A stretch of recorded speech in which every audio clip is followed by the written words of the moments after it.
Selamat siang semuanya. Kelas pada siang ini adalah kelas tari dan sinematografi dengan pemateri Vregas Banu Teja. Untuk itu, saya persilakan kepada Pane selaku moderator kelas untuk langsung memulai kelas kita hari ini. Silakan. Ya, selamat pagi semuanya. Selamat datang di kelas intensif program Distance Para 2. Perkenalkan, saya Pane yang akan menjadi moderator pada pagi hari ini. Sebelumnya kami ingin mengucapkan selamat kepada 10 koreografer terpilih yang telah melalui proses kurasi dari tim kurator Yayasan Seni Tari Indonesia. Saya juga ingin mengucapkan selamat datang kepada materi hari ini, yaitu ada Mas Vregas Banu Teja. Terima kasih sudah meluangkan waktunya untuk pembahasan materi kita hari ini, yaitu mengenai tari dan sinematografi. Sebelumnya, sebelum kita mulai pada materi kelas hari ini, izinkan saya untuk memulainya dengan perkenalan peserta pada pagi hari ini. Sebelumnya peserta wajib mengaktifkan kameranya ya pada kelas ini ya. Jadi boleh semuanya dibuka on cam-nya para peserta. Sudah dibuka on cam-nya.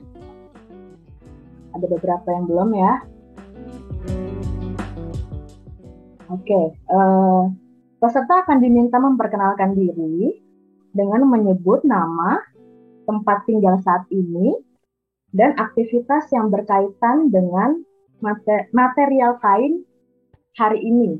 Sebagai contoh misalnya, halo, nama saya Pane, saya saat ini sedang tinggal di Jakarta. Pagi tadi saya sudah 2 kali mengganti spray kasur karena 2 kali juga anak saya menumpahkan susu coklatnya. Perkenalan ini akan dilakukan secara terus-menerus sesuai dengan urutan yang sudah saya tuliskan di kolom chat ya. Bisa dilihat di kolom chat ini. Saya kirim ulang ya. Dimulai dari yang pertama, yaitu Iin Ainar, dilanjutkan dengan Angelina Ayuni, dan seterusnya dan seterusnya. Ini tanpa putus ya teman-teman ya. Oke, kita bisa coba yang pertama dari Iin Ainar. Sudah hadir? Halo, saya Iin. Saya dari Palu. Aktivitas hari ini yang berhubungan dengan kain, ya pagi tadi nyuci seluruh baju anak yang tersimpan di laundry bag selama 3 hari. Jadi itu sama ganti spray juga. Oke, capek banget kayak nyucinya ya. Oke, lanjut Angelina Ayuni. Halo, selamat siang. Perkenalkan, saya Angelina Ayuni. Saat ini tinggal di Labuan Bajo. Aktivitas saya yang berhubungan dengan kain hari ini adalah saya harus mengajar di depan siswa-siswi menggunakan kain tenun. Terima kasih. Oke. Lanjut Densil. Halo, nama saya Densil. Biasa dipanggil Densil. Sekarang lagi menetap di Jakarta, tapi aslinya dari Sulawesi Selatan. Kalau kegiatan kegiatan berhubungan dengan kain, ya, dengan material kainnya apa aja sih yang dilakukan?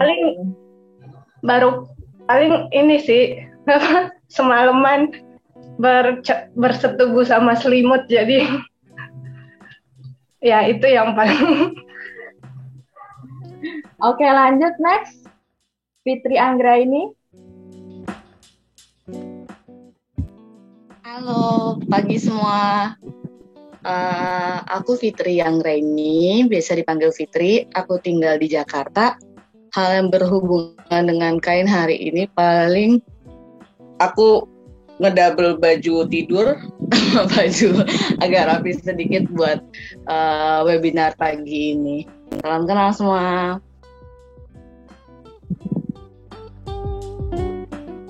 Oke, selanjutnya Laina Mika. Perkenalkan, nama saya Laina Miska. Saya dari Banda Aceh ya. Yang terakhir apa tuh Kak? Nggak kedengaran suaranya. Sepertinya terputus ya. Oke, mungkin bisa dilanjutin aja sama Mekratinum Hapsari. Next, lanjut. Halo. Ya, perkenalkan nama saya Mekratinum Hapsari, biasa dipanggil Mike atau Ming. Saya ada di Solo dan kegiatan yang biasa yang dilakukan hari ini berkaitan dengan kain adalah melipat selimut tidur. Karena itu juga termasuk dari kegiatan setiap bangun. Ya. Terima kasih. Oke, terima kasih. Selanjutnya Priscilia. Saya saya Eli dari Papua.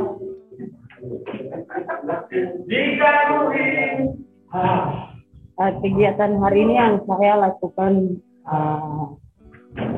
yaitu mengganti baju 2 kali.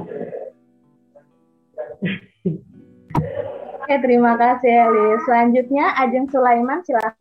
Halo semuanya, sorry pakai masker karena lagi ada di dalam mobil di perjalanan di Grab. Nama saya Ajeng Sulaiman, saya dari Jakarta. Kegiatan yang berkaitan dengan kain, mungkin kain itu sudah menjadi pakaian saya hari ini. Jadi saya pakai kaos, ada jaket juga. Jaketnya materialnya kain dari jeans. Jadi ya mungkin itu interaksi saya dengan kain hari ini. Terima kasih. Oke, terima kasih Ajeng Sulaiman. Selanjutnya Tirta Nova. Halo semuanya, perkenalkan nama saya Tirta Nova Tarani, saya dari Kalimantan Tengah. Sekarang lagi tinggal di Yogyakarta. Aktivitas yang berkaitan dengan kain hari ini, yang pertama aku menggunakan baju, kemudian ada kain yang menjadi alas tidurku, dan ada sebuah selimut yang menghangatkan badanku.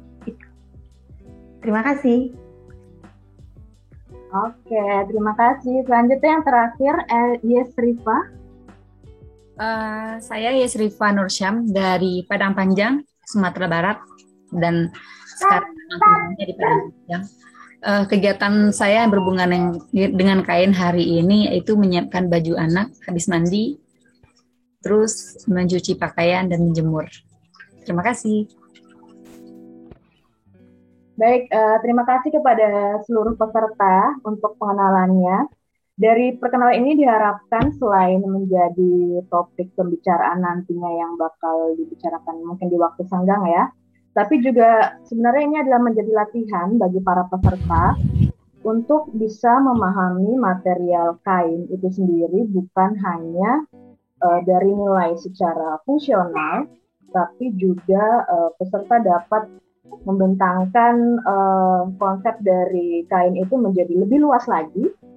Dan mungkin juga terkait dengan apa yang sudah kita lakukan pada pagi hari ini, mengaitkan antara kain dan peristiwa yang terjadi sehingga menghasilkan memori-memori yang dihasilkan oleh tubuh.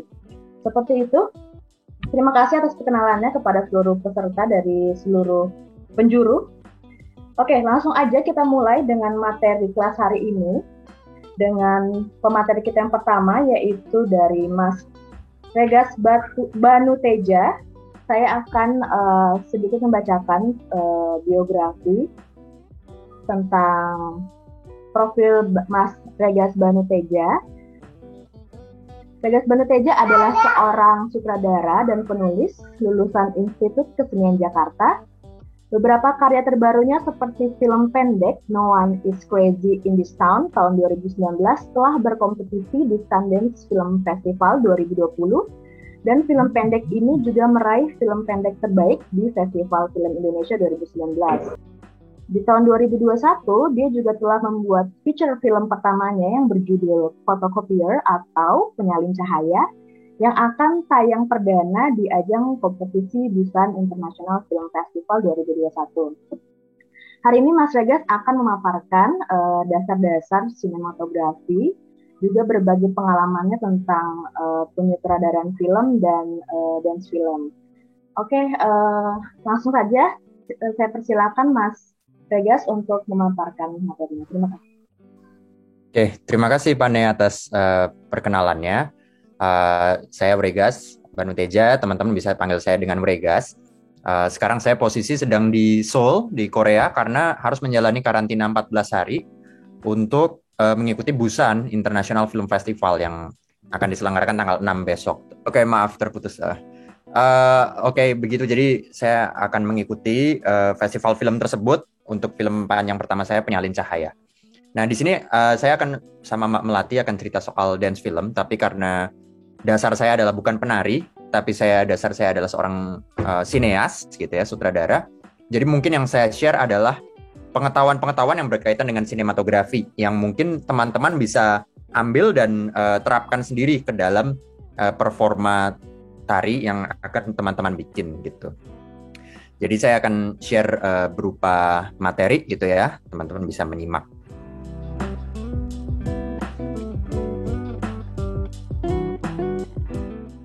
Oke, sudah tershare dengan baik ini PowerPoint saya. Oke. Saya akan memulai dulu dari bahwa film itu lahir pertama kali dari Lumière bersaudara. Mereka berdua adalah orang Prancis dan dengan mereka berdua kamera film itu ditemukan. Jadi pertama kali film itu ditemukan oleh mereka, gambar-gambar yang direkam atau film yang direkam itu hanyalah potongan-potongan dari kejadian sehari-hari gitu. Misal di tahun 1896 itu ada film berjudul L'Arrivée d'un train en gare de La Ciotat. Itu hanyalah satu potongan dari sebuah kereta api yang masuk ke dalam satu stasiun. Jadi tidak ada skenario, tidak ada karakter, tidak ada pengadeganan, dia hanyalah merekam dokumenter pendek. Dan film memberi impact yang sangat kuat waktu itu.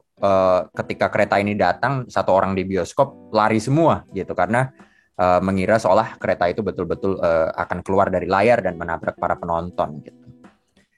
Nah, tapi dalam perkembangan di sejarah kita melihat lagi ada sosok di sinema yang mengembangkan film, yaitu Georges Méliès gitu, atau kalau dalam bahasa Inggris gitu ya, pengetahuan film art internasional, dia dipanggil Georges Méliès.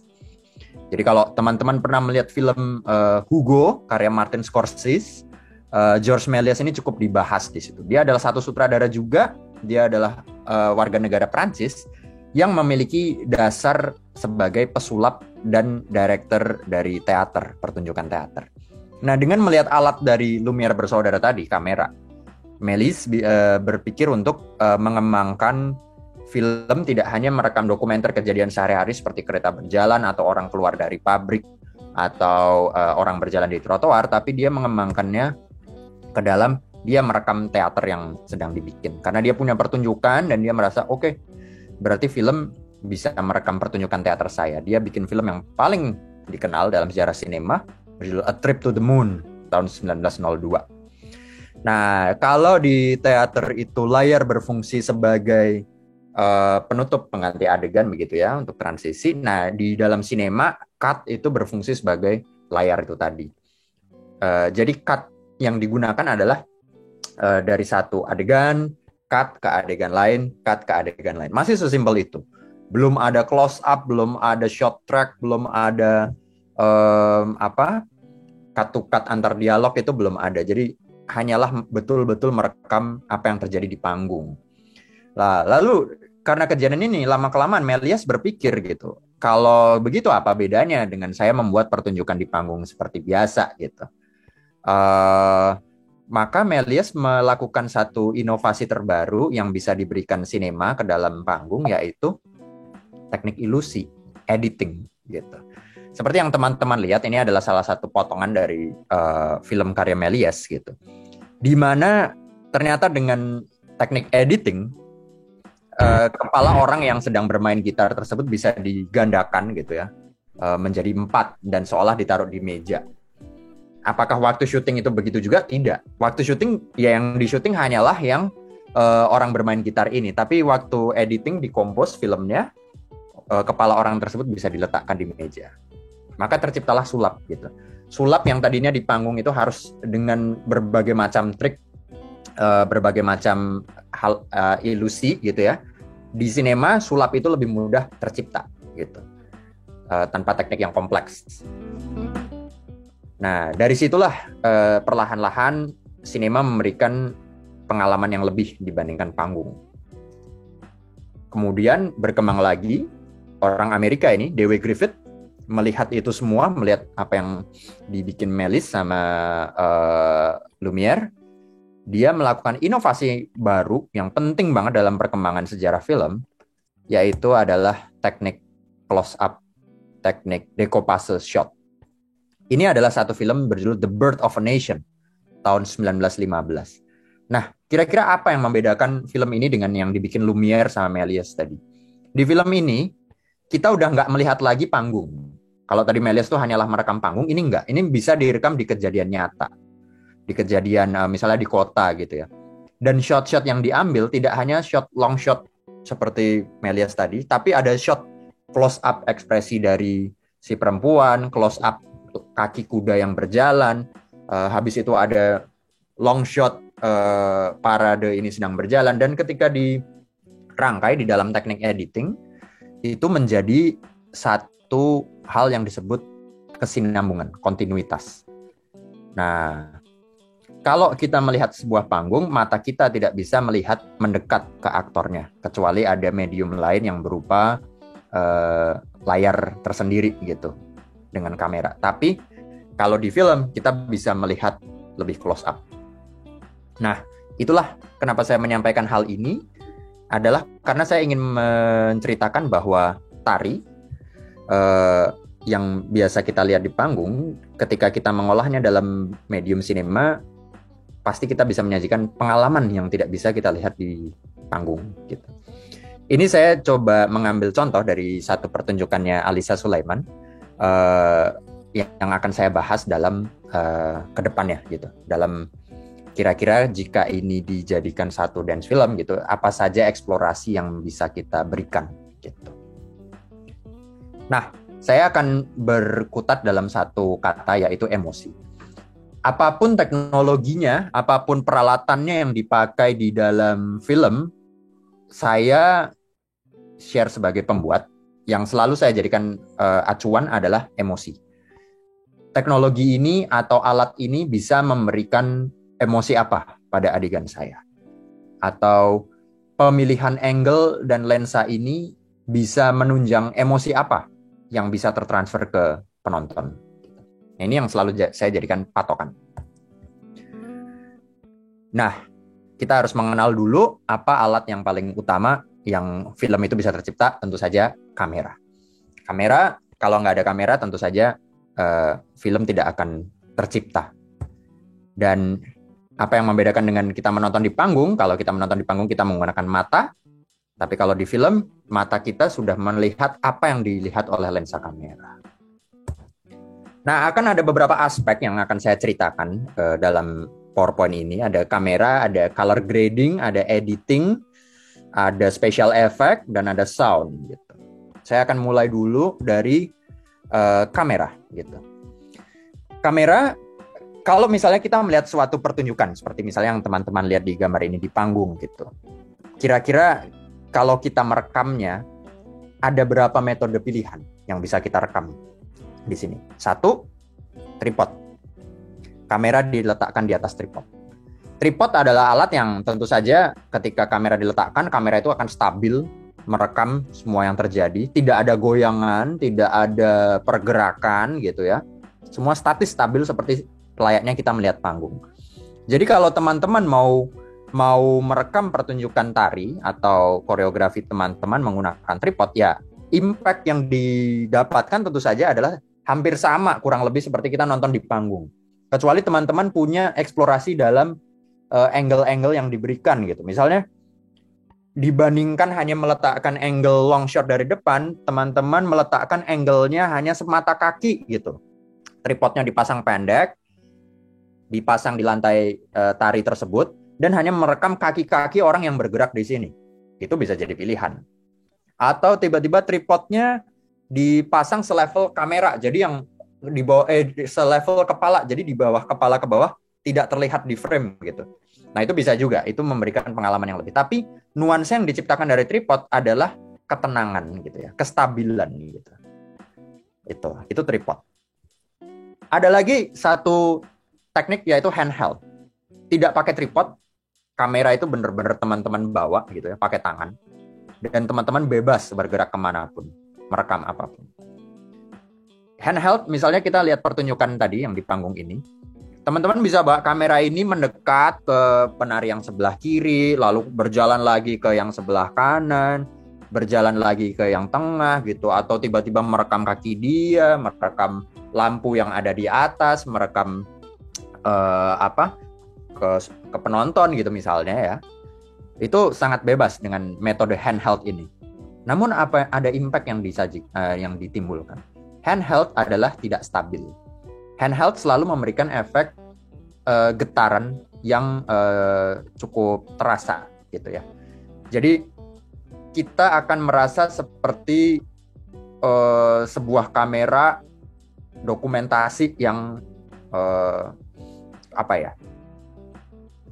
amatir gitu. Ada nuansa seperti itu. Ada nuansa ketika kita misalnya datang berwisata ke Prancis gitu misalnya, lalu membawa HP dan merekam Menara Eiffel gitu, akan ada nuansa seperti itu gitu. Tapi di satu sisi akan ada impact ketidakberjarakan kita dengan si karya gitu. Jadi kita merasa seolah kita sedang diajak untuk menjadi saksi dari pertunjukan tari ini. Jadi semacam kita diajak berjalan-jalan melihat gitu ya. Tapi yang harus teman-teman sadari adalah bahwa ada efek getaran yang akan tercipta.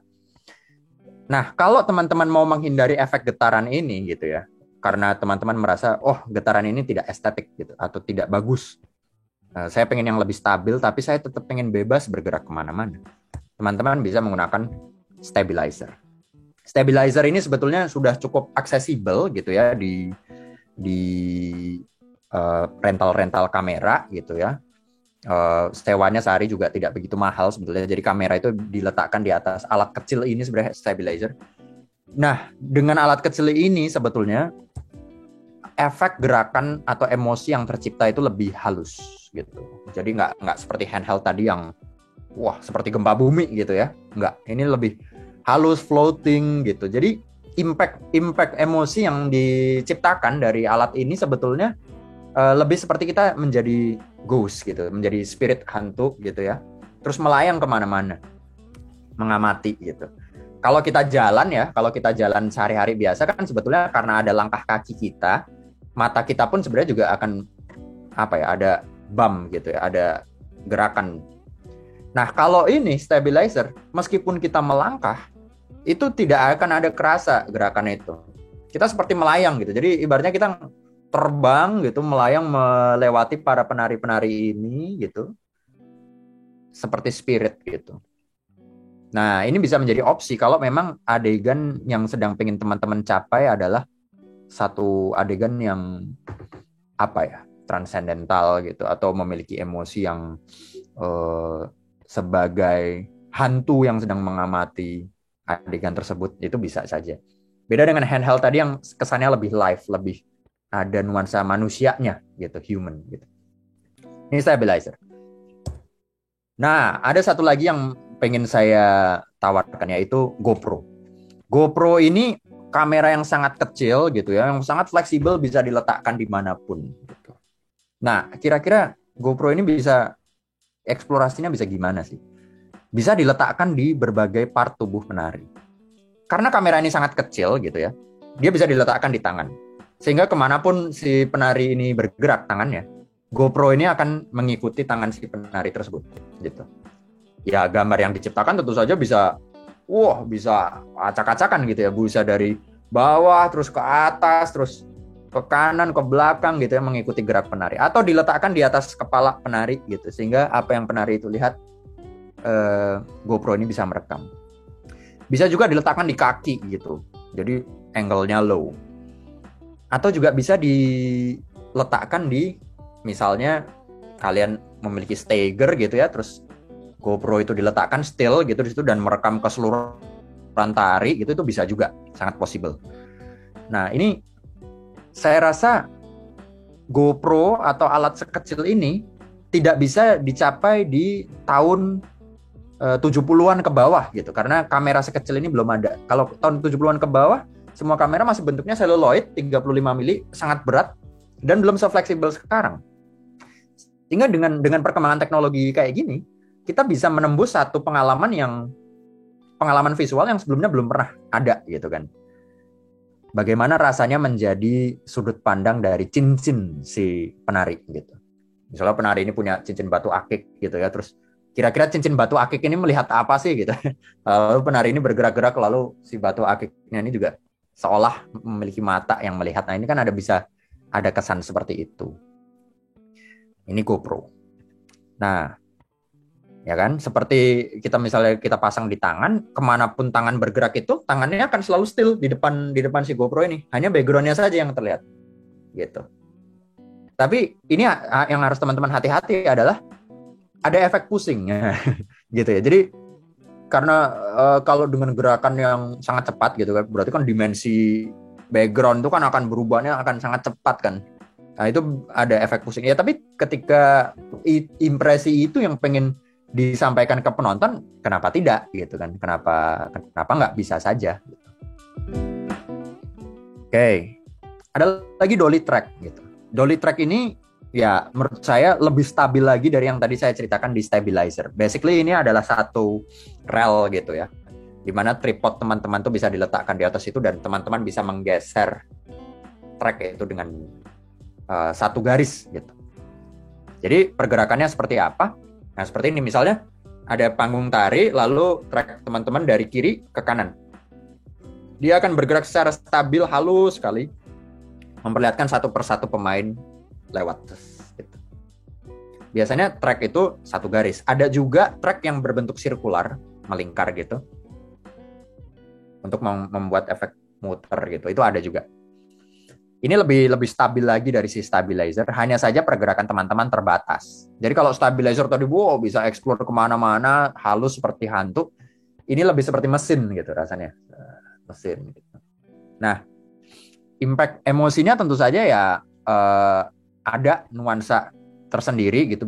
Misalnya teman-teman mau menjaga komposisi yang bagus gitu, karena set teman-teman di belakang, misalnya set tarian teman-teman di belakang adalah set yang udah bagus dengan berbagai instalasi, dan teman-teman pengen kelihatan di kamera instalasi itu terjaga, garis-garis lurusnya, diagonal, shape, bulat, dan lain-lain terjaga. Pakailah track ini gitu, untuk begitu kamera itu berjalan ke kanan, semua bentuk tuh komposisi terjaga. Nah, ada satu sutradara yang gemar sekali menggunakan track, yaitu Andrei Tarkovsky gitu. Jadi dia sutradara Rusia. Karya-karyanya kalau teman-teman mau nonton ada judulnya Nostalgia, ada Solaris, ada Andrei Rublev, ada macam-macam gitu. Jadi dia sangat gemar menggunakan track shot karena komposisi set yang dia pakai di situ semuanya magnificent gitu, bagus gitu, terjaga rapih. Jadi track mendukung hal ini. Nah, kalau teman-teman susah mendapatkan track ini, sebetulnya pakai troli bisa, pakai keranjang belanjaan. Jadi dolly track itu sebenarnya kalau teman-teman mau sewa, mau cari ada sih, tapi ya jatuhnya akan keluar biaya. Nah, kalau teman-teman punya semacam track, bisa berupa troli belanjaan ini, atau gerobak, atau kursi roda, atau becak gitu ya, itu bisa. Jadi teman-teman duduk di atasnya, pasang tripod, kamera, lalu minta seorang teman untuk dorong gitu. Gitu. Itu juga akan tercipta gerakan yang stabil. Ini troli. Drone. Nah, ini thanks to perkembangan teknologi, dengan drone ini kita nggak perlu lagi helikopter.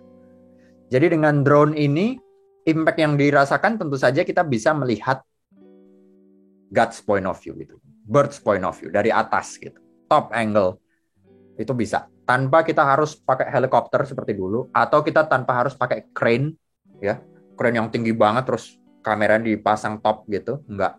Dengan drone alat sekecil ini aja itu bisa.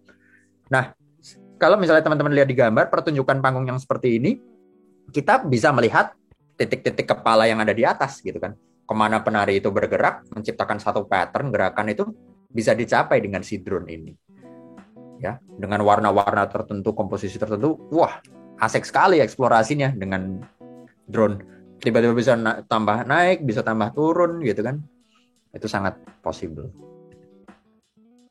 Nah, itu. Jadi itulah alat-alat yang menurut saya teknologi itu memang jangan dijadikan barrier gitu ya, atau keterbatasan. Oh, kalau nggak ada alat ini terus kita nggak bisa berkarya, jangan. Nggak. Cuman di sini saya pengen memperkenalkan bahwa berbagai macam pilihan teknologi ini itu berfungsi untuk mentransfer emosi teman-teman gitu ke dalam bentuk tari dan film gitu ya.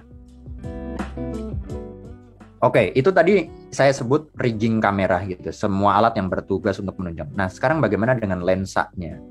Lensa ini teman-teman juga harus perhatikan gitu, bahwa kalau kita melihat panggung ya pakai mata telanjang, tentu saja hampir semua bisa fokus kan, karena kita dari kursi penonton terus semua fokus, hyperfocal fokus gitu ya. Kita mau melihat bagian background, bagian penari 1, penari 2 itu kebebasan mata kita. Tapi dengan lensa teman-teman mendirect mata penonton untuk mana yang dilihat lebih dulu. Nah, ini perlu diperhatikan.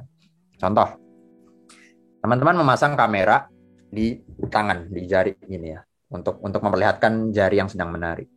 Nah, dengan adanya lensa, teman-teman bisa atur kira-kira jari mana dulu yang mau difokuskan. Misalnya jempol dulu. Dari jempol pindah ke jari telunjuk, ke jari tengah, jari manis, kelingking gitu. Padahal tangannya cuma diem aja.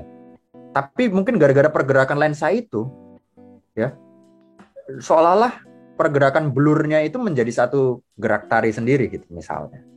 Atau misalnya pergerakan tangannya hanya sesimpel kayak gunting kuku gitu misalnya. Tapi karena kreativitas teman-teman memainkan lensa, ya, memainkan fokus, memainkan blur, tercipta satu motion tersendiri. Jadi pintar-pintarlah memilih lensa. Ada lensa wide ya, masuk lensa yang 24 mili gitu, yang semua itu bisa terekam. Ada yang lensa yang 135 mili yang cuman kelihatan cuman mata dan hidung teman-teman gitu. Jadi teman-teman gerak mata ke kiri sedikit gitu atau kedip sedikit, itu bisa menjadi motion, bisa menjadi satu gerakan. Nah, itu juga pilihan artistik tersendiri gitu kan. Tidak melulu gerakannya harus besar gitu ya, tapi gerakan sesimpel hanya gerakan lidah atau gerakan mata menutup itu bisa menjadi satu gerakan yang besar di layar gitu. Jadi lensa ini perlu diperhatikan. Oke, ya itu dari kamera. Kita akan masuk ke tahap kedua, yaitu color grading. Color grading di sini artinya adalah proses pewarnaan gitu. Jadi kalau film itu udah direkam, biasanya di editing itu ada program namanya color grading. Jadi film itu diwarnai untuk menjadi lebih bagus lagi. Nah, ini kenapa saya pengen cerita tentang color grading? Adalah karena kalau di panggung, lampu atau pewarnaan tubuh itu tercipta dari lighting yang kita susun. Seperti ini contohnya, ini Lembu Sura, ini satu film pendek saya, satu dance film juga, tahun 2015, dia berkompetisi di Berlin Film Festival. Nah, ini kalau misalnya kita lihat gambar ini, lighting yang tercipta adalah lighting yang kita pasangkan. Seperti halnya tarik, kita pasang dari kiri, dari kanan gitu. Ada side light gitu. Tapi dengan teknologi, lagi-lagi ya, dengan color grading seperti ini, kita bebas mau mewarnai dia menjadi apa saja. Mau diwarnai jadi biru begini, bisa. Mau diwarnai menjadi kuning, bisa. Diwarnai jadi hijau gini, bisa. Diwarnai menjadi setengah-setengah, ada yang hitam putih, ada yang kuning, bisa. Nah, dan dengan pewarnaan seperti ini, warna ini berubah-ubah dengan tempo yang teman-teman atur gitu ya. Misalnya ya, di editing teman-teman mau bikin dari Dari kuning ke biru, ke merah, ke hijau. Dari ini bergerak-gerak ini, seperti kayak dia sedang disinari lampu gitu, bergerak-gerak seperti ini. Ya. Itu kebebasan teman-teman, bisa. Tidak harus dicapai dengan lampu. Jadi ketika teman-teman sedang syuting, misalnya set syuting dan film teman-teman di hutan gitu ya, dan nggak ada lampu gitu, nggak apa-apa. Nanti di editing, di color grading, tiba-tiba mau bikin tubuh teman-teman dijadikan merah gitu, ya bisa di program color grading ini. Jadi ini biasanya sudah program yang jadi satu dengan editing. Teman-teman bisa minta seorang editor atau teman-teman kenal yang bisa melakukan pewarnaan gitu ya, dan minta dia mengeksplorasi sesuai warna teman-teman kalian. Dan misalnya spesifik yang mau dimerahin cuman bagian muka doang, itu bisa banget. Jadi bayangkan misalnya penari tidak menari tapi dia cuman berdiri still, statis aja, tapi warnanya doang yang gerak-gerak, wah itu kan sudah ada satu motion tersendiri yang tercipta gitu. Itu color grading. Oke. Nah, kalau kita lihat di Hollywood, di profesional, tentu saja alat color grading tuh kompleks banget ya, seperti ini ada instrumennya, tapi rasanya di sini nggak perlu lah pakai yang sekompleks ini, nggak apa-apa, karena pakai laptop pun sekarang sudah bisa tercapai. Oke, nah tadi setelah pewarnaan, sekarang saya akan masuk ke babak ketiga. Nanti ada 5 ya. Ini 3 ini adalah editing. Ini yang menjadi konstruksi dasar dari film sebetulnya. Nah, di editing ini, saya berikan contoh. Kalau di panggung editing itu tidak ada, kita melihat tuh semua live ya, berjalan simultan gitu dari awal sampai akhir, tidak ada cut gitu. Nah, di film ada cut. Contoh, ini di sosok Lembu Sura yang sedang saya rekam ini. Saya rekam kepalanya, saya rekam perutnya, saya rekam tangan, saya rekam pundak, saya rekam lehernya gitu ya. Itu saya rekam terpisah-pisah, bukan satu keseluruhan long shot. Lalu saya tata di editing. Kepala, kaki, perut, leher, kepala, kaki, perut, leher gitu. Dengan urutan yang pak menyesuaikan musik. Misalnya ada musik kendang yang dem gitu ya. Terus editing saya juga menyesuaikan ritme kendang tersebut. Kepala, tangan, kaki, kepala, tangan, kaki, kepala, tangan, kaki. Padahal si tokoh ini cuma diem aja gitu misalnya. Nah, itu sudah menjadi satu motion yang tidak bisa pengalaman tersebut kita lihat di panggung gitu. Nah, saya rasa ini bisa dijadikan opsi di editing. Tapi syaratnya berarti teman-teman harus banyak-banyak mengambil shot ketika syuting. Jadi jangan cuma long shot doang. Jadi ketika menari jangan cuma long shot, tapi kepalanya aja diambil, kakinya diambil, tangannya diambil, sehingga nanti keleluasaan dalam ngedit itu bisa dibikin tempo atau ritmenya cepat, lambat. Teman-teman punya banyak opsi. Gitu. Nah, saya akan kasih salah satu contoh. Ini pertunjukannya Alisa Sulaiman juga.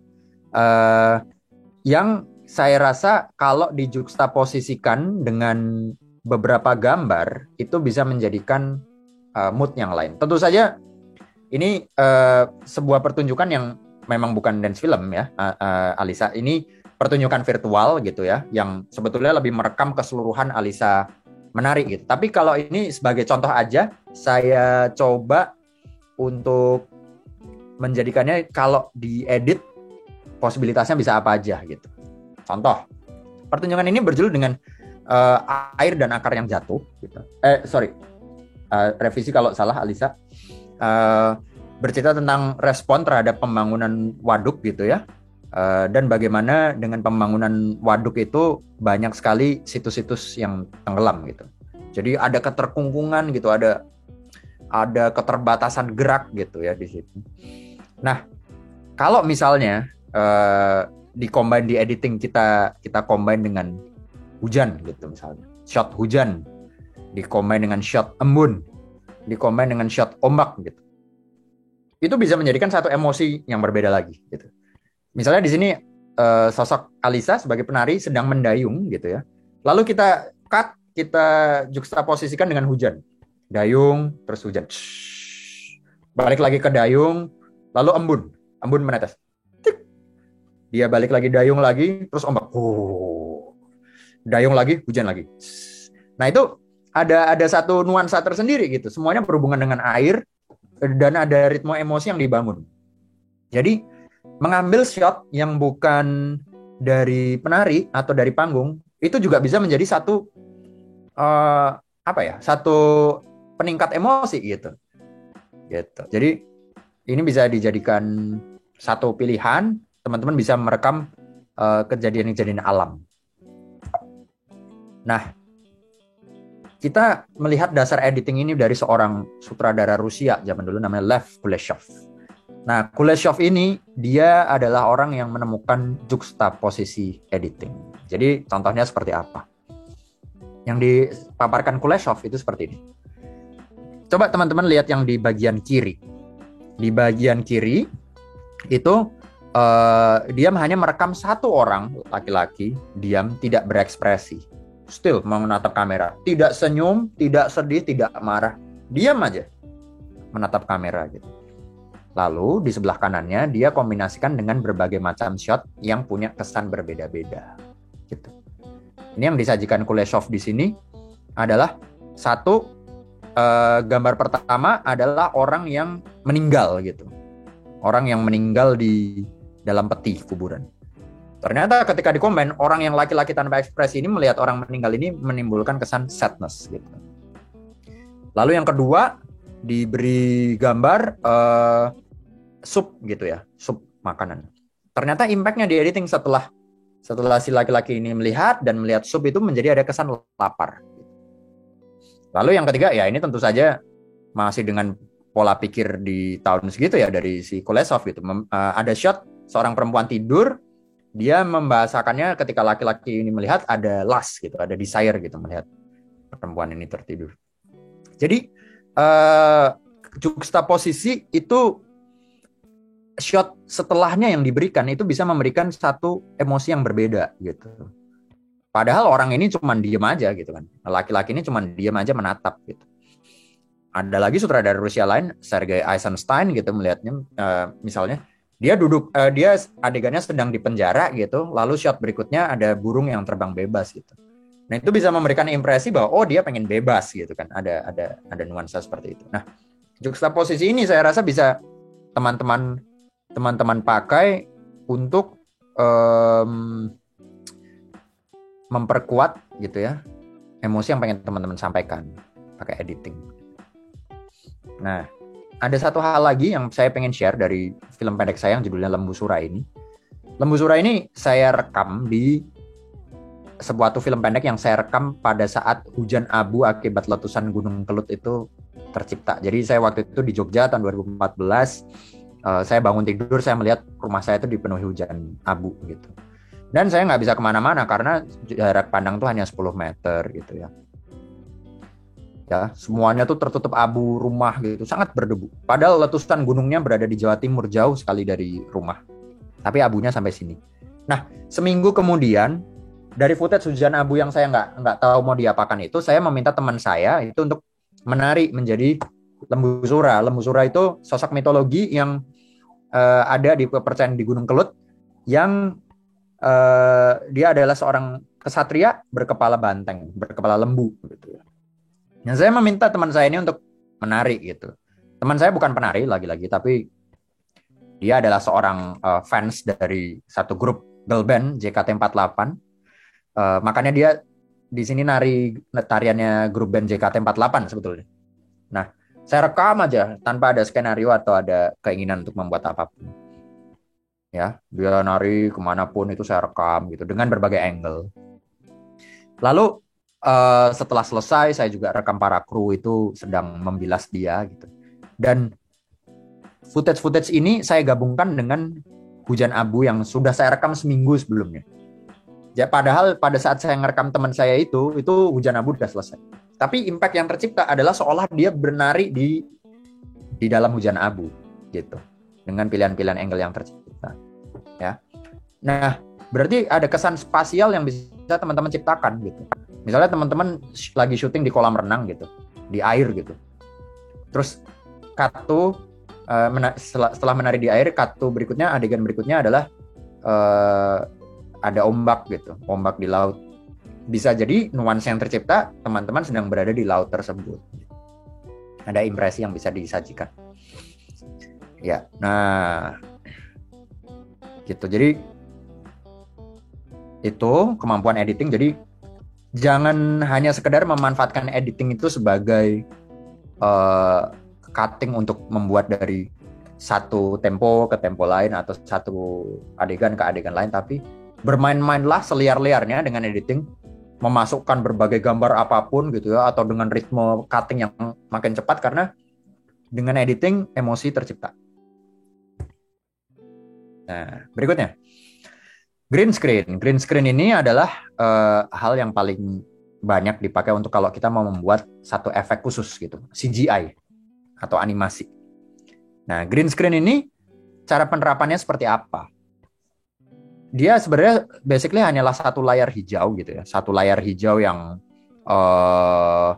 dipasang di belakang penari gitu atau di belakang subjek, supaya nanti layar hijaunya itu di teknis editing itu warna hijaunya bisa di-delete gitu dan diganti background lain. Nah, kalau mau menerapkan ini teman-teman ya minta tolong kru atau teman yang memang sudah pernah menggunakan green screen dan bisa mengeditnya.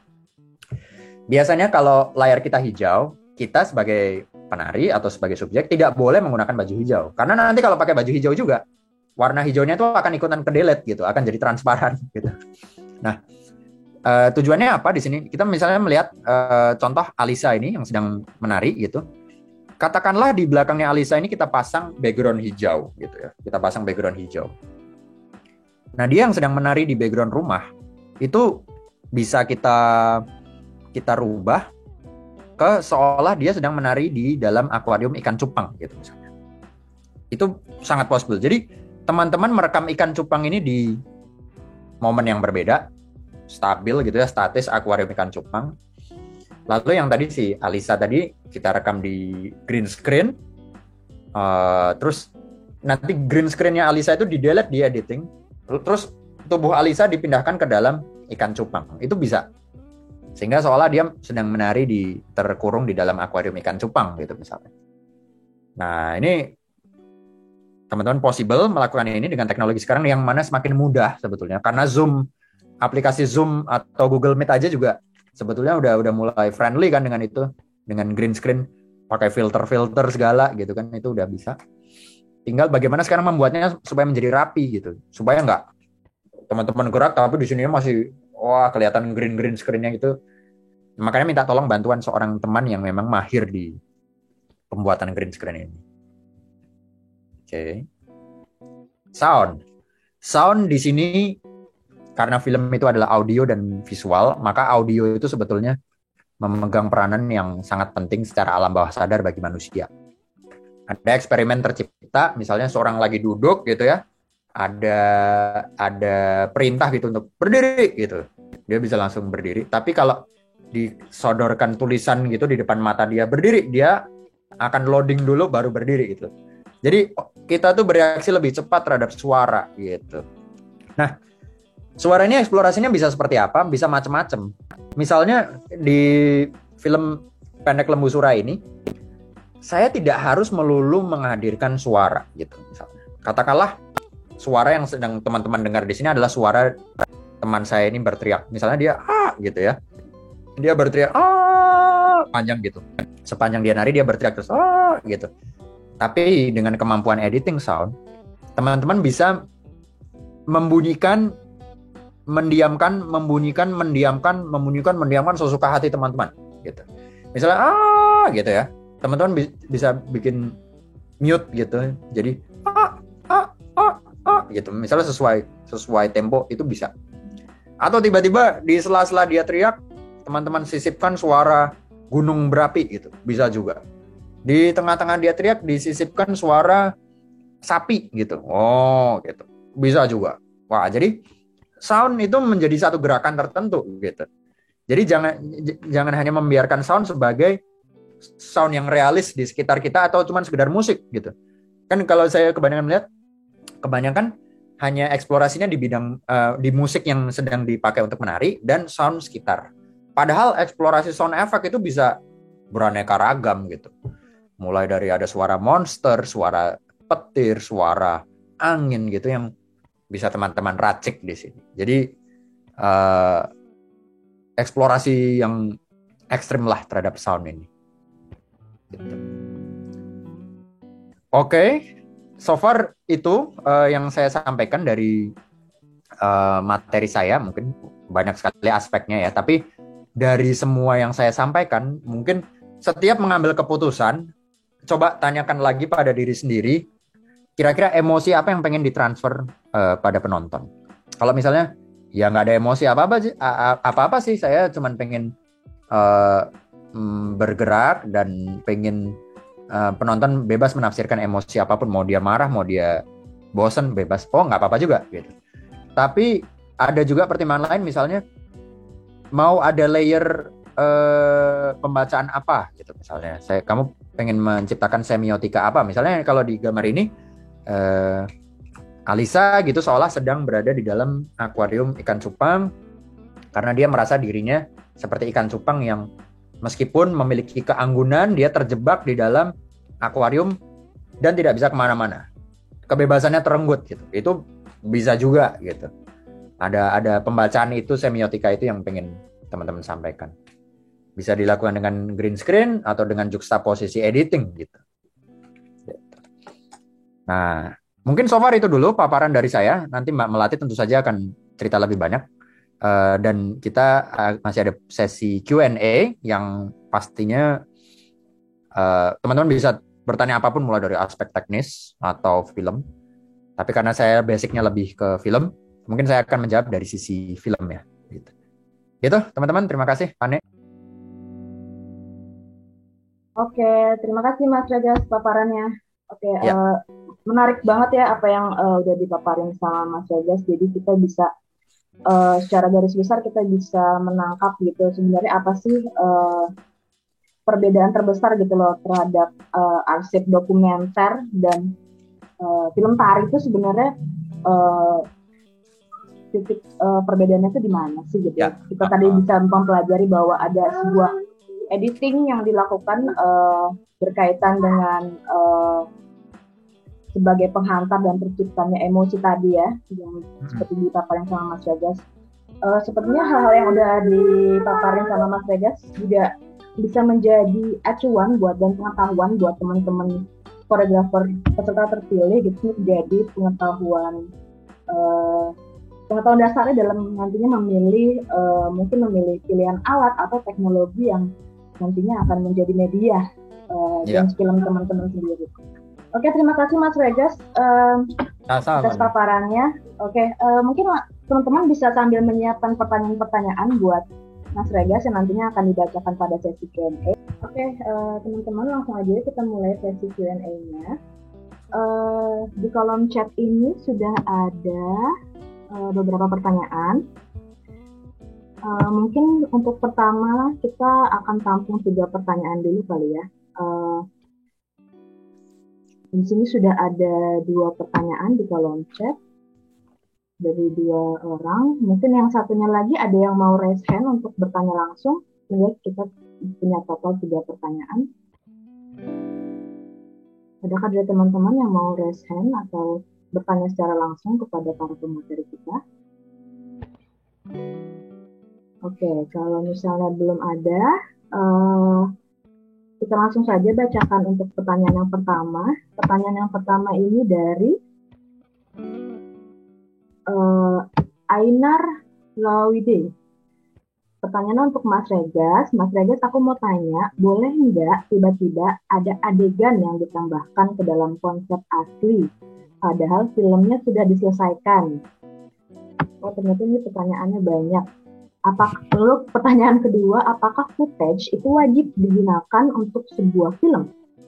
Kemudian pertanyaan ketiga, teknik transisi untuk dinamika yang gerak cepat ada nggak sih Mas? Gitu. Mungkin pertanyaannya bisa sebentar, kemudian bisa langsung dijawab pertama oleh Mas Regas. Silahkan Mas Regas. Oke, di sini mungkin ngobrol langsung sama Ainar kali ya, biar aku tahu maksud pertanyaannya Ainar. Boleh open mic nggak sih? Kalau ini? Ya, halo Mas Regas. Ya. Manggilnya Iin atau Ainer? Iin aja. Oh Iin.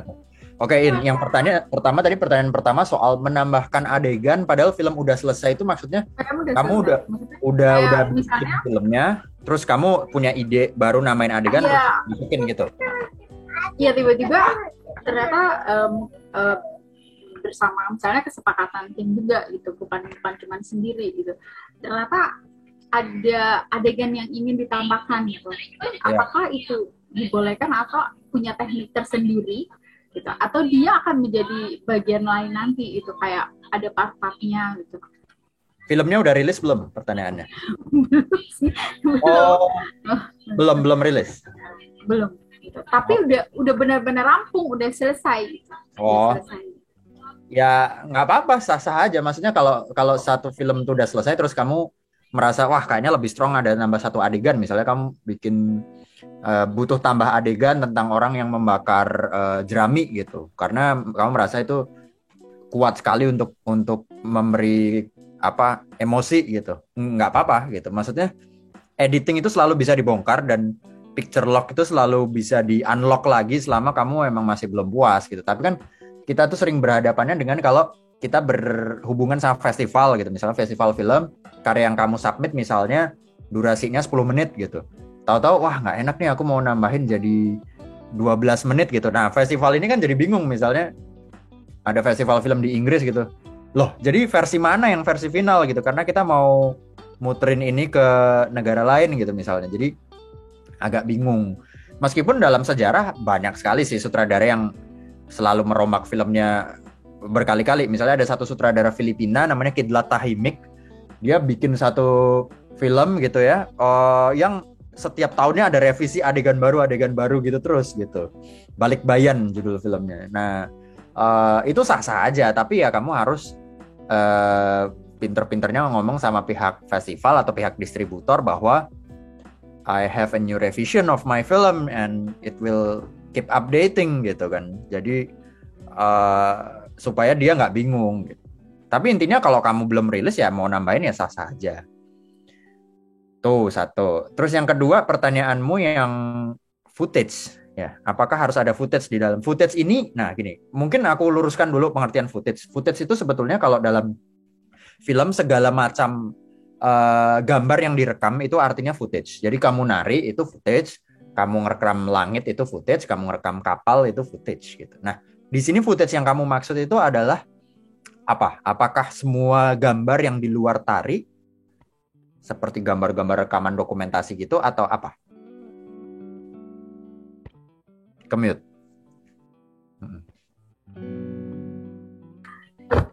Dia footage-nya di luar dari konteks tari itu. Oke. Tidak harus jawabannya. Kebebasan kamu. Jawab tidak harus. Footage di luar itu ya sebenarnya kalau kamu pengen tambahkan ya dia memberi makna tersendiri gitu untuk memperkuat tarianmu gitu. Tapi kalau kamu merasa tarianmu udah full kuat, set yang kamu bangun udah kuat, tanpa harus ada footage ya tentu sangat bisa. Lagi-lagi pilihan. Yang ketiga apa tadi? Aku lupa. Tentang transisi itu aspek penting juga ya sih Mas? Ya, transisi itu kalau kita belajar dari sejarah seluloid gitu ya, ada beberapa transisi dasar gitu, yaitu cut yang pertama. Cut itu misalnya ya, shot pertama mukaku, shot kedua langit, tapi nggak ada transisi, cuman pak gitu, itu cut biasa. Yang kedua ada dissolve. Dissolve itu perlahan-lahan memudar berganti ke shot berikutnya. Misalnya mukaku, shot berikutnya langit. Nah di mukaku tuh perlahan muncul langit gitu, set jadi langit gitu. Itu di celluloid ada tekniknya. Yang ketiga ada swipe gitu atau wipe gitu ya. Jadi dia dari layar sini seret gitu ganti jadi langit gitu ada juga. Jadi dari mukaku ada semacam garis yang seret gitu. Itu wipe. Jadi kalau basic dasarnya kemungkinan hanya itu. Tapi sekarang kan transisi ya orang bikin animasi macam-macam ya, ada tiba-tiba transisinya api itu atau petir jebar gitu atau tiba-tiba videomu muter terus kamu ganti jadi di luar angkasa gitu misalnya, ada juga gitu. Jadi lagi-lagi menurut saya transisi itu harus mau berbicara emosi apa gitu. Kalau misalnya tadi yang saya bilang saya sedang memandang langit gitu, melamun gitu, terus kartunya langit. Ada perbedaan emosi kalau kartunya itu langsung, misalnya muka saya cut langit gitu. Ya mungkin bagi saya langit itu tidak begitu berarti, cuman saya semacam pandangan saya sehari-hari terhadap langit. Tapi kalau kamu pakai dissolve, muka saya gitu, terus langit, memudar, terus langit, penonton mungkin ada impact yang dirasakan, saya sedang merasa pengen nggak punya beban masalah, saya pengen mengambang, pengen fly gitu di langit gitu. Mungkin ada nuansa itu karena seolah transisinya tuh sangat ditekankan banget, kayak dissolve gitu. Itu semua transisi aku rasa kamu kembali pertanyakan pada diri, shot berikutnya itu mau berbicara apa dan emosi apa, maka transisi itu akan menyesuaikan. Cut biasa pun seperti yang tadi yang ditunjukkan Mbak Melati dalam beberapa footage gitu ya, dari footage-nya Sergei itu kebanyakan ya hanya cut biasa, tapi karena gambarnya sudah powerful sekali ya. Maksudnya saya tuh selalu kagum sama sutradara-sutradara Rusia kayak Tarkovsky gitu, dan tadi yang Mbak Melati tunjukkan si Sergei ini, kekuatan mise-en-scène tuh apa yang ada di dalam film itu udah bagus sekali ya. Maksudnya ada domba-domba jadi ritme banyak sekali gitu. Terus ada temboknya pun tembok klasik yang tanpa kita harus poles lagi itu, di aging lagi itu udah klasik bagus banget gitu. Rasanya kalau ada transisi malah justru memperlemah si gambar gitu, karena gambarnya udah sangat powerful. Atau ada 5 orang berdiri di tembok gitu ya, pakai baju kostum yang sama, kena angin, kita lihat punggungnya, itu aja udah powerful sekali gitu. Jadi dissolve ataupun wipe tuh udah nggak diperlukan, hanya cut aja udah cukup gitu. Gituin. Tes untuk sementara itu dulu. Oke. Kita ada yang raise hand, ini ada Fitri dan Densil. Mungkin Fitri bisa silakan langsung dipertanyakan. Thank you, Pak Ne. Oke, halo Mbak Melati, halo Mas Rega, salam kenal. Sebenarnya pertanyaan aku ada 2. Sebenarnya banyak sih di otak aku, cuma 2 aja. Jadi satu pertanyaan aku sebenarnya udah agak disinggung sama Mbak Melati sebelumnya. Cuman aku pengen agak clear nih, karena kan dance film ini hal yang baru buat aku. Jadi kayak pertanyaan aku adalah, apa porsi dalam perannya si koreografer dan sutradara dalam membuat dance film atau film tari ini? Atau mungkin sebenarnya apa sih sebutannya kolaborator kita yang kita butuhkan? Apakah memang sutradara ataukah mungkin videografer kah atau apakah? Itu yang aku belum clear nih sampai sekarang kayak gitu. Terus yang kedua adalah pada akhirnya dance film itu apa sih? Gitu. Itu aja sih pertanyaan aku. Thank you. Oke, thank you Fitri buat pertanyaannya. Mungkin untuk menjawab pertanyaanmu, justru kamu harus bertanya ke dirimu dulu ketika mau membuat si dance film tersebut, adalah what is it more than anything else for you dari karya itu. Jadi menurut saya tidak ada pakem tentang bagaimana siapa harus yang menjalankan role, sutradaranya, si penarinya, atau meng-hire satu sutradara bikin shot, bisa bebas gitu. Bisa kamu sebagai sutradaranya bisa, atau kamu hanya butuh, aku cuma butuh kameramen, bisa, atau aku juga pengen jadi kameramennya, bisa juga. Nah, pertanyaannya, bagi kamu dalam karya itu yang paling dominan apa gitu. Misalnya gini, saya sebetulnya nggak begitu peduli dengan shot-shotnya. Saya cuman pengen semua gerakan saya itu terekam dengan baik setiap beatnya, karena yang utama bagi saya adalah tariannya gitu misalnya. Saya hanya butuh orang yang bisa mengcapture setiap detail tangan saya, kaki saya, kepala saya itu dengan clear. Dan angle-angle yang bagus, exposure kamera yang bagus, jelas, fokus gitu. Ya sudah, kamu bisa meng-hire satu orang sutradara dan kameramen untuk membreakdownkan shot-shot tersebut misalnya. Kamu hanya bisa bilang, pokoknya aku nggak boleh miss gerakan tanganku, gerakan kakiku yang ini nggak boleh miss dari kamera misalnya. Bisa juga. Tapi kalau kamu di satu sisi pengen bilang gini Fitri, saya sebetulnya juga pengen apa yang bagiku penting di sini adalah bagaimana gerakan tari saya itu bisa menginterpretasikan suatu bencana alam yang pernah terjadi di Jawa pada saat Gunung Tambora meletus misalnya. Maka saya ingin memasukkan dari gerakan saya tari yang ketika tangan saya begini lalu ada Gunung Tambora meletus, ketika tangan saya begini ada tanah yang longsor, ketika kaki saya menghentak, kemudian ada awan panas yang tercipta yang saya bikin dari ilusi bakar sampah gitu misalnya. Karena kamu pengen sedetail itu, maka kamu bisa menjadi sekaligus sutradaranya dan kamu hanya tinggal meng-hire satu orang kameramen gitu ya untuk merealisasikan aku pengen shotnya ini. Kamu rekamin dong gitu. Itu bisa. Jadi sangat fluid. Tinggal sejauh apa kamu bisa menghandle kreatif yang kamu penginkan gitu. Misalnya kamu bilang bahwa aku tuh pengen gitu shot ini di breakdown, tapi aku nggak ngerti caranya breakdown shot tuh gimana karena aku tidak begitu menguasai. Aku yang ada di kepala aku hanyalah pokoknya aku pengen temponya cepet gitu. Aku pengen tempo shotnya cepet. Aku pengen warna-warninya chiaroscuro terang gelapnya itu sangat kontras pak setiap montase shot gitu ya. Tapi aku nggak tahu cara breakdownnya gimana. Bisa juga Fitri bilang ke sutradara semua konsep itu dia nanti yang akan membantu memecah. Nanti di credits sutradaranya siapa ya bisa kalian berdua gitu. Nah itu soal kesepakatan aja. Terus pertanyaan soal dance film, nah itu aku tidak bisa menjawab sebetulnya dance film seperti apa karena bagi saya film sekarang tuh fiksi maupun dokumenter batasannya juga blur. Sinema Hollywood klasik, art cinema maupun eksperimental juga batasannya semakin blur gitu. Jadi untuk memberi definisi itu kayaknya saya bukan orang yang tepat gitu.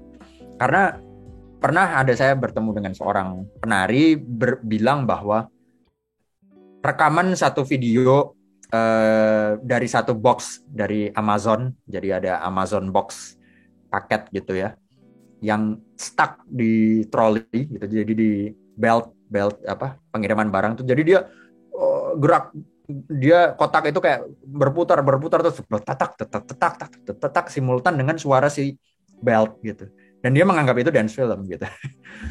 Dan itu teman-teman bisa temukan di YouTube gitu, Amazon box dancing atau apa secara natural gitu. Dan ya saya menganggap kembali lagi definisi itu adalah masing-masing yang mendefinisikannya ya. Gitu kali Fitri. Oke, menarik sekali yang kita dengarkan gitu ketika kita berbicara tentang apa itu film tari gitu. Ternyata bukan hanya melulu mengenai tentang koreografi yang tersusun, tetapi juga lebih dari itu gitu. Banyak kemungkinan yang bisa kita ambil gitu. Oke, selanjutnya yang tadi raise hand mungkin ada Densil bisa langsung. Sebenarnya udah agak terjawab sih tadi. Aku mau nanya tentang posisi film tari di market film. Maksudnya karena kan aku juga sering apply di salah satu film market online. Jadi kadang tuh masuknya di eksperimental film Kak, atau emang ada beberapa yang emang khusus festival buat film tari kan. Tapi untuk secara dari sudut pandang film, apakah emang dia karena ya apakah dia emang masuk di eksperimental film, karena aku juga baca di Wikipedia. Jadi kayak emang posisinya dia sebagai eksperimental kan, ditulis di Wikipedia. Maksudnya dari panggung kalau nggak salah, dari teater, kalau di Wikipedia ya, dari teater tubuh di V8, terus ada interpretasi dari kamera yang bergerak juga di situ. Mohon dikoreksi ya Mbak kalau salah. Jadi kayak perumusannya tuh mulainya dari situ kayaknya kalau nggak salah ya, dari pertunjukan panggung di V8 yang emang mediumnya tubuh, terus ada interpretasi kamera yang bergerak di situ, tapi ditulis juga masih sebatas eksperimental. Jadi dia belum sepenuhnya diterima di ranah film, dan nggak tahu sih, maksudnya nggak, ya bingung aku.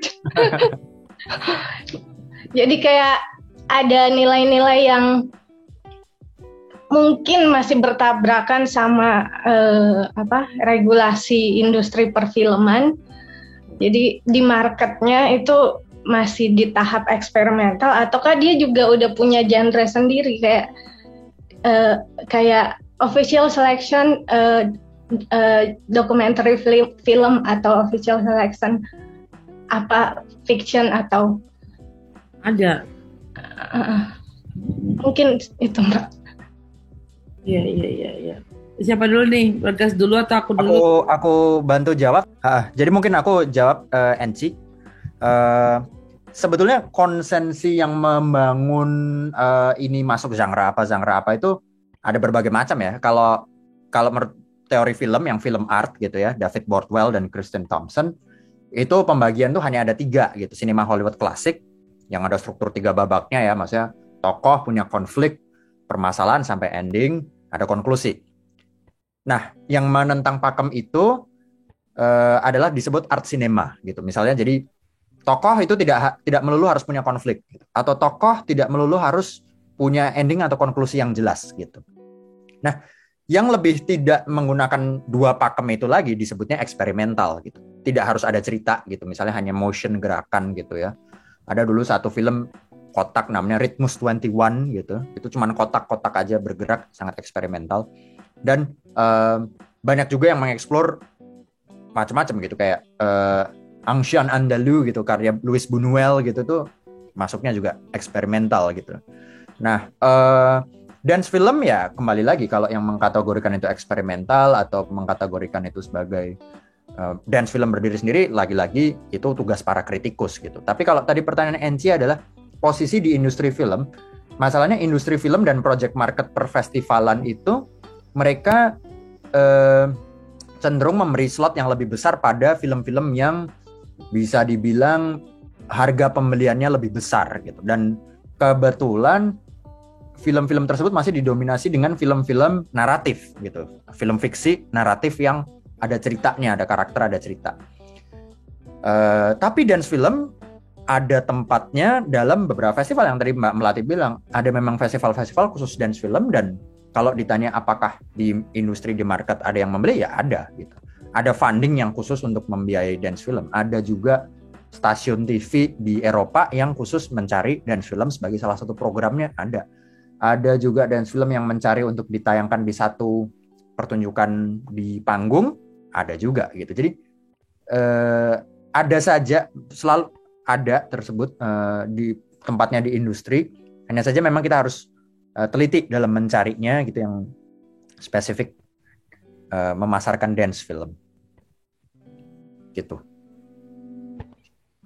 Gitu kali ya, Pane. Aku mungkin izin live dulu ya kali ya, teman-teman ya. Mbak Melati. Mas Regas, mungkin sebelum Mas Regas live, kita boleh foto bareng dulu. Setelah itu mungkin kita bisa lanjutkan ya. Silakan kepada tim penyelenggara untuk mungkin kasih kode.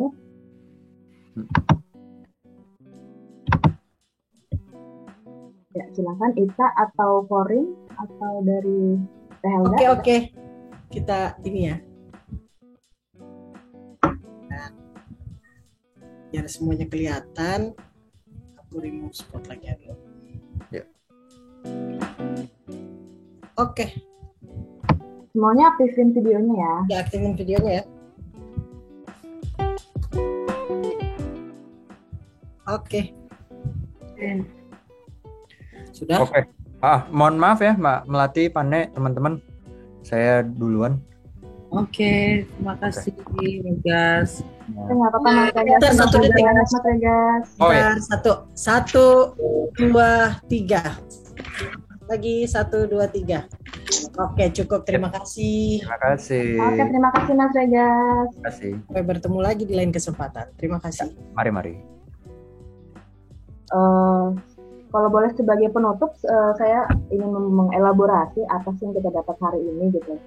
terdapat beberapa irisan-irisan gitu ya yang bisa kita satukan terhadap proses kerja Mbak Melati terhadap film tarinya ataupun proses kerja Mas Rega terhadap pandangan terhadap sinematografinya gitu loh, bahwa yang dapat saya tarik kesimpulan adalah film tari bukan hanya tentang soal koreografi yang tersusun atau yang dilihat secara utuh, tapi mungkin juga di sini adalah tentang emosi yang ingin disampaikan lewat gambar atau objek yang diambil melalui teknik pengambilan gambar tertentu gitu. Mungkin kalau aku boleh pinjam kalimatnya Mbak Melati, sehingga ini menciptakan realitas baru yang hanya dapat dilihat dari film ini atau film yang akan teman-teman buat gitu ya.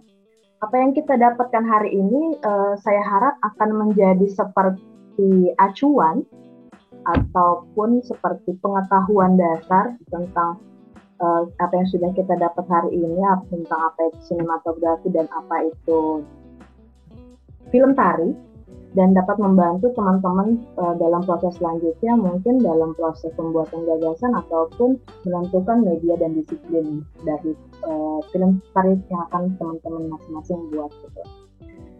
Oke, terima kasih untuk teman-teman dan terima kasih untuk Mbak Melati dan Mas Regas yang sudah bersedia menjadi pemateri hari ini. Mungkin selanjutnya saya serahkan kepada. Terima kasih semuanya. Mohon maaf, sangat mohon maaf karena saya udah di Mbak Mel. sebelah dan sekali lagi semoga sukses semuanya dan program ini lancar ya. Terima kasih banyak. Terima kasih banyak. Ketemu lagi nanti ya Pak. Terima kasih banyak.